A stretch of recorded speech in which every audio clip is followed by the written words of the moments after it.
ग बाई, होणार तू कोणाची ग आई? झाला बाई ऋतू सावळा, हा हळूहळू झुलवा ग हिंदोळा, हा हळूहळू झुलवा ग हिंदोळा.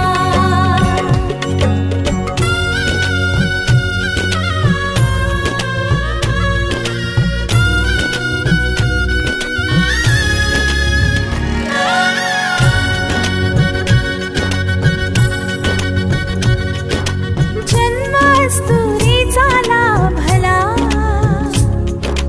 जन्मास्तुरीचा लाभला, कस्तुरीचा सुवास बाई चहू दिशात पांगला. गंध तिचा ग गुणाचा शोभतो साजिरा,